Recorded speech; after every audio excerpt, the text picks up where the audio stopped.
Chapter 5. By the time Dickerson reached the shuttle, he was feeling a little better.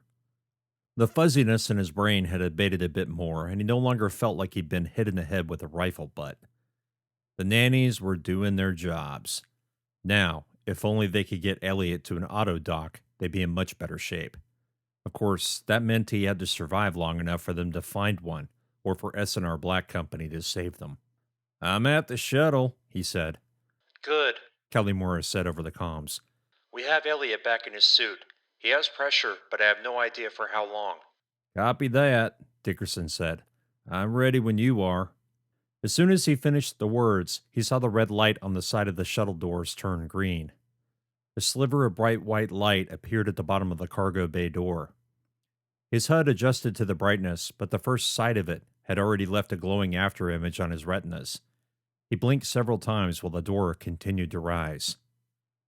Elliot's unconscious body lay across Callie's outstretched arms. Cursing, Dickerson moved forward to take him from her. Help Carb. I've got him. The corporal said. He paused for a second, sighed, and walked to Carbonaro. She held out an arm to him. Escorting a lady, Carb said. You must be so proud. "Shut up," Dickerson said with a smile. If she was giving him shit, she must be feeling better. He took her arm and carefully mag-walked her out of the shuttle's cargo bay. Once he and Carbonaro were a few meters from the shuttle, Kalimura's suit thrusters fired. She and her charge floated through the air and toward the far wall. He watched in awe as she expertly maneuvered in ZG to not only stop herself from hitting the wall, but changing the direction she faced. Another puff from the suit, and she gently landed on the deck, her knees absorbing the shock. "Damn," Dickerson said. "That was impressive." Come on. Kelly Morris said, her voice flat and monotonic. It's up ahead. "Yeah," Dickerson said. "Just keep going. You'll see it." Kalimura didn't respond except to magwalk further into the gloom. Dickerson wanted to say something else, but stopped himself. The corporal was obviously in the zone. "It's a place you need to get to," a voice said in his mind, "because right now you're acting like this is no big deal." No big deal. Right. They were stuck on a ship that had no oxygen, no gravity, no power, and they had no idea how damaged the interior was. Now was not the time to fuck around. He and Carbonaro walked in lockstep, his arm still around her waist. After a few steps, she swatted it away. I'm fine. She said over the private comms. "Are you? How's your head?" A little fuzzy, Carb said. but I think I'll be okay. "Took a while for me to feel like I hadn't been kicked in the head," he said. I heard that. Carb said. Elliot's fucked up bad, Dickerson. "Yeah," he said. "I know." Unless the corporal knows some whiz-bang cure for a non-surgical amputation, I'm pretty sure we're going to lose him. That gave him pause. Carb was rarely serious, and he couldn't count on one hand the number of times she had sounded so grave. Not even during the Mars Rebellion had she sounded like this. "Let's not think about that. Adapt, survive, all that shit," All that shit. Carb echoed. She turned her head and her suit light shined on the remains of another shuttle. What the hell do you think happened here? Explosive decompression, maybe? Either that or something exploded in here too. Kinda hard to tell without some goddamn light. We got the shuttle's emergency power up. Shouldn't we be able to do the same with Mira? He didn't dare hope that was a possibility. The ship's engine array had been utterly destroyed. Neither Black nor the Pluto Exo Observatory had detected any hot zones on the ship, which meant Mira's nuclear reactors were cold. They might be able to find portable emergency generators. Might. Mira was over a kilometer long, and if he and Kalimura were right about their interior schematics being wrong, it could take forever to find any emergency supplies. "At least I found the goddamned O2, he said aloud. Yeah, Carb said. good job. He winced. He'd forgotten to turn off his comms. "After that, we're going to have to find the medical bay," Carb hissed. No shit. Kalimura's suit lights finally illuminated the O2 station. She paused before finally placing Elliot against the wall. A second later, his mag gloves activated, locking him to the wall like a crucifixion. Once sure he was secure, she turned to face Carb and Dickerson. Carb, get your refill, now. But we should get Elliot. You first. Callie said in a low, flat tone. Carb seemed to shrug in her suit. Hi, boss. She said. Dickerson let go of her arm and she walked to the station. How are Elliot's vitals? Dickerson asked. Callie paused a moment before replying. Bad. We had to find some medical supplies. Real ones. She turned her head and glanced at Elliot and then at Carbonaro. How you feeling, Dickerson? Good enough to take a look around, Corporal, Outstanding. she said, her voice tinged with exhaustion. She pointed deeper into the bay. Go along that wall and see if you can find med supplies. I want you in contact at all times, understood? Aye, Corporal. He unsheathed the vibro blade from his utility belt and turned to face the darkness ahead. Be careful, Callie said. I don't need another Marine down. Copy that, Dickerson said. He shut off the mic and started mag-walking. As he moved, the darkness quickly swallowed the ambience from behind him. He refocused his lights to split the difference between maximum brightness and a diffused beam that afforded him a larger field of view. The only problem was that objects appeared less in focus, less sharp, and less recognizable. In the guts of Mira's shuttle bay, nothing looked familiar. The wall had more impact points, whether from flechette rounds, metal debris bouncing around the decompressed bay, or from something else, he couldn't tell. Until arriving at Mira, he'd never seen Atmos steel suffer extreme damage without the use of beam weapons or nuclear ordnance. Whatever had happened to the ship on its exosolar journey, it was certainly something new to humanity. What if it's still here? He thought to himself. He hesitated before taking the next step, his skin crawling with nervous tension. The shadows at the edge of his suit lights suddenly seemed foreboding. Keep moving, he said to himself. Don't freeze. His suit lights reflected from something far ahead. Little more than a glimmer, but a reflection nonetheless. Corporal, he said, I think I'm close to the end of the shuttle bay. Copy, Callie said. Carbonaro is topped off. We're working on Elliot. He opened his mouth to acknowledge and then stopped. When he'd finally filled up his suit, he'd only had a few minutes left. She couldn't possibly be in much better shape. Corporal, how much air do you have left? Why? I'd simply like to know.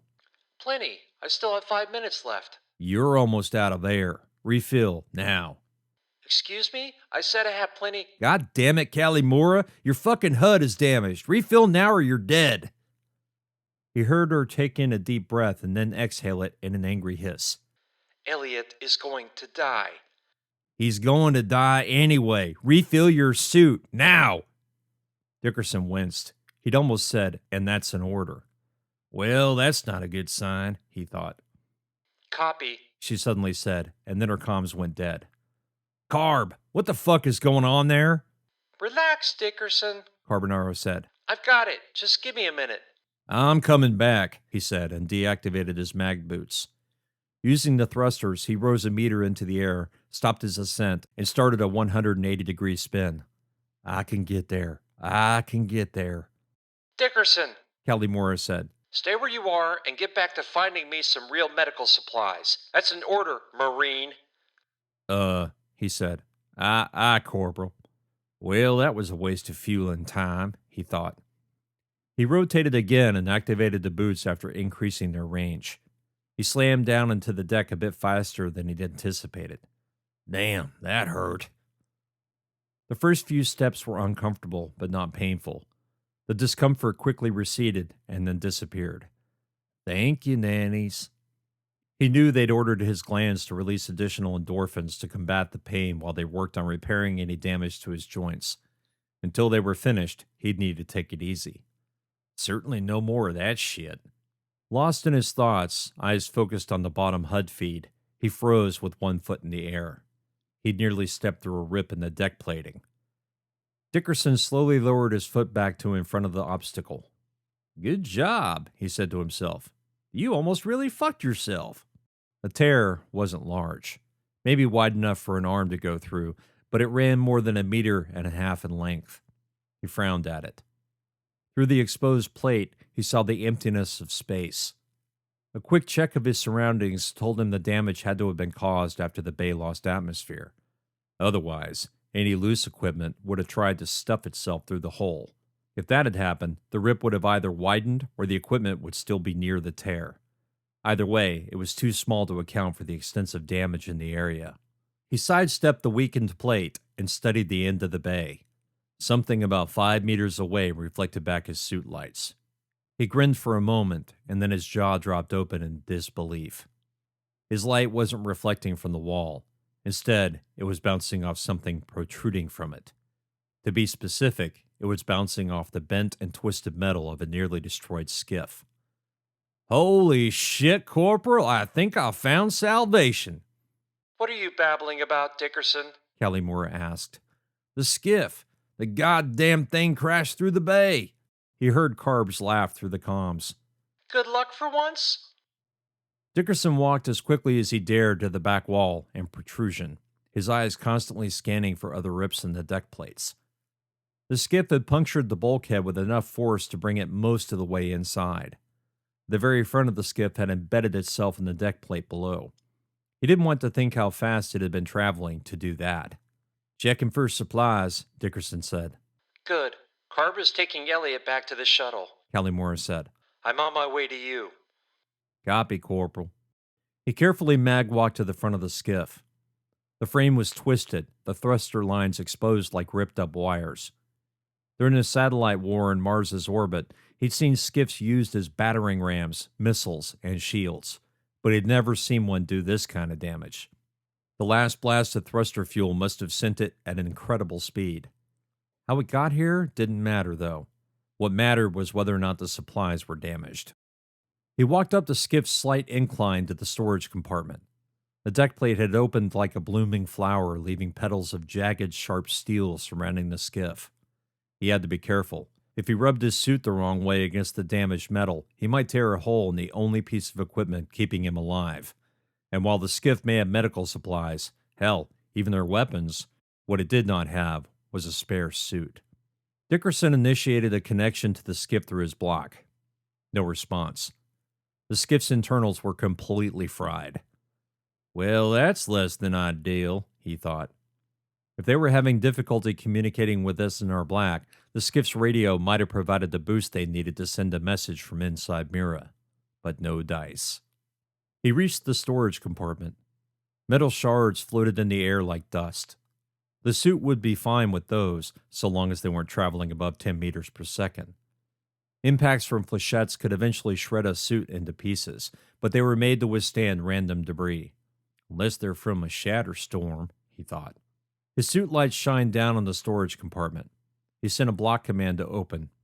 Nothing happened. Right, no power. After using his suit cams to make sure he wasn't going to rip the material, he crawled further into the wreckage, placed a mag glove in the locking mechanism, and pulled. Even without power, the sensor should recognize his glove's frequency and open. After a few seconds, the lock swiveled and the compartment top slowly slid upward. Dickerson bent over further, felt his suit catch on something, and stopped. He tried to find the obstruction by checking the feeds from his suit cam, but saw nothing holding him up. Hell, he didn't even know which direction to look. After a moment, he checked again, but still couldn't find the obstacle. "God damn it," he said aloud. Dickerson, Mira said. how the hell did you manage that? Her image appeared in the rear cam. "Corporal, can you see what I'm stuck on?" Yes, I can. Move forward a little more. He frowned. "That's how I got stuck," Only you're not stuck. she said. The cannon lever is just sticking into your belly. You're fine. Keep going. "You sure?" Yes, Marine. Move your ass. "Hope you know what you're talking about," he thought, "or you're going to be without my services for the rest of your life." He held his breath and started forward. The resistance increased for a moment and then passed. His suit integrity still registered green. Shaking his head, he shined his helmet light into the compartment. Sure enough, 4 flechette rifles, mags of ammo, impact grenades, a spare utility belt, 2 small cutting torches, and an emergency medkit. He reached for the rifles and stopped himself. The strange cylinder of mineral he found while placing thrusters on the hull sat in a transparent sample case. "Corporal, looks like everything's good. I'll pass the med kit and suit patches back to you."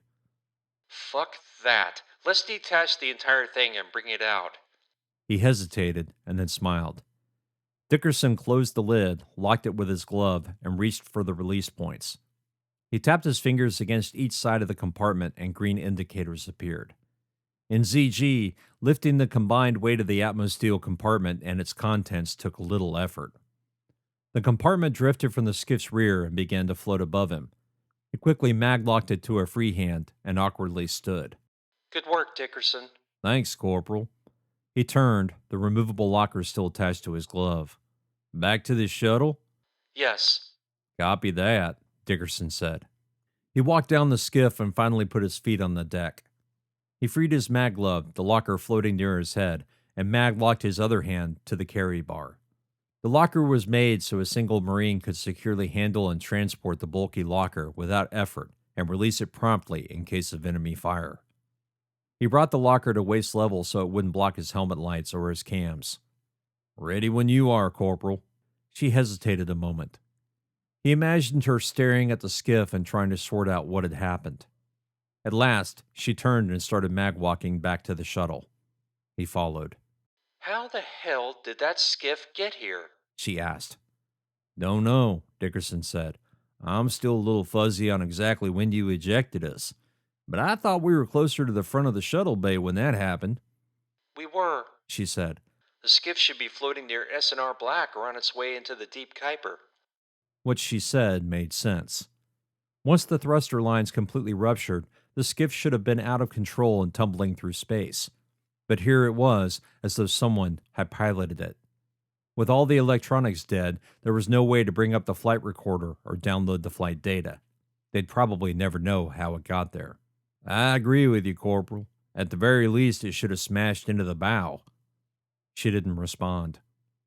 They continued walking through the darkness, their suit lights playing over the wall closest to them, as well as the empty deck in front of them. He occasionally swung his lights to port and scanned for any other objects, but all he saw was the outline of another damaged shuttle. When they reached the shuttle with Carb and Elliot inside, Kalimura went through the process of opening the airlock. He released the locker so she could take it and place it inside. Hold up a sec, she said, and crawled in. He waited patiently, his suit lights shining on Elliot's unconscious form maglocked to the shuttle's bulkhead. Dickerson connected his block to Elliot's and received a denied message. Corporal, can I? The deck shuddered violently, the vibration rising through his suit and rattling his bones. He froze in place, his magnetic boots keeping him moored. He looked up and cursed. His suit lights weren't powerful enough to illuminate the ceiling 30 meters above him, but he saw flakes of metal swirling in the air. The vibration continued for a moment and then stopped. What the fuck was that? He asked.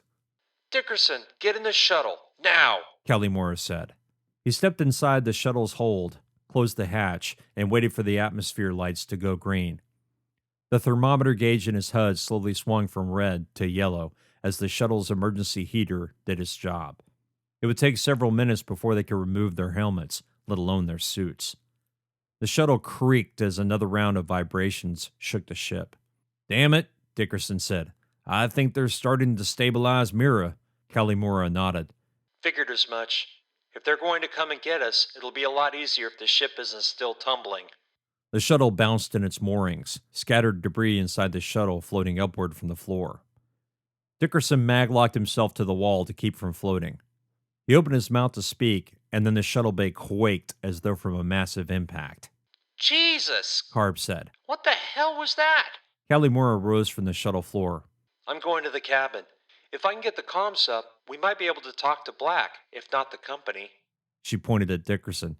You start going through the med supplies. I want to know what we have and how much. Ah, Corporal. He stared at the locker on the floor. She was giving him useless orders, unless she simply wanted to double-check the contents of the medical kit. She stepped forward to the cabin door, opened it after pressurization, and stepped through.